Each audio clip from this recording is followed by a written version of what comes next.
month out of 5,584 samples tested. The new cases translate to a positivity rate of 18.0%, according to a statement from the Ministry of Health.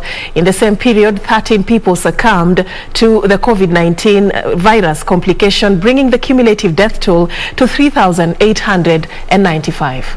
All right, let's have a look at our story. 261 patients recovered from the disease, with 228 from various health facilities countrywide and 33 from the home-based isolation and care program. A total of 1,692,793 vaccines have so far been administered across the country.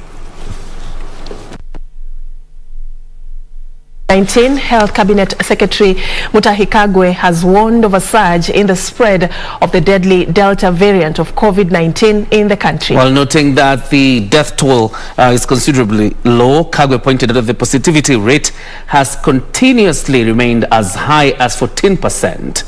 Kagwe has warned Kenyans against attending political gatherings, which he says puts them at a greater risk of contracting the virus. Have a look.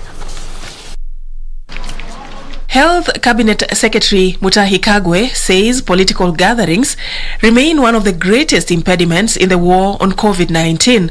We are appealing to our political class to please be sensitive to the situation that is currently in play as far as Kenya is concerned. We are also asking the citizens that please avoid those political gatherings. Kagwe says Kenya is staring at a possible surge in the deadly Delta variant.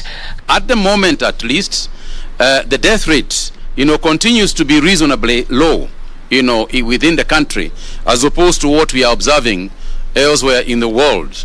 But in terms of the spread, it is spreading faster than the other variants were spreading. Kagwe's remarks coming even as the government weighs its options in the complex war on the global pandemic. On the issue of the dusk to dawn curfew, our experts are still sitting down. They are still discussing and advising us on what should happen in the next 2 days in terms of extension or otherwise. Kenya has partnered with the Intergovernmental Authority on Development to bolster its war on the virus in the counties. IGAD is an organization of 8 member states who is working very closely in multi-sectorial sectors, specifically on this pandemic.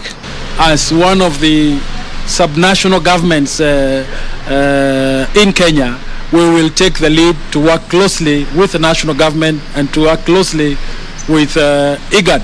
Kenya has in the last 1 year adopted various technologies in the health sector. The newest among them is a simulation laboratory which offers practical experience to medical trainees in a simulated clinical environment. The healthcare providers and students will be trained through this simulation laboratory will lead to an increased workforce in our county and national healthcare facilities, which will in turn enhance operation of specialized medical equipment for better service delivery. The simulation laboratory we are launching today will undoubtedly go a long way in meeting this goal.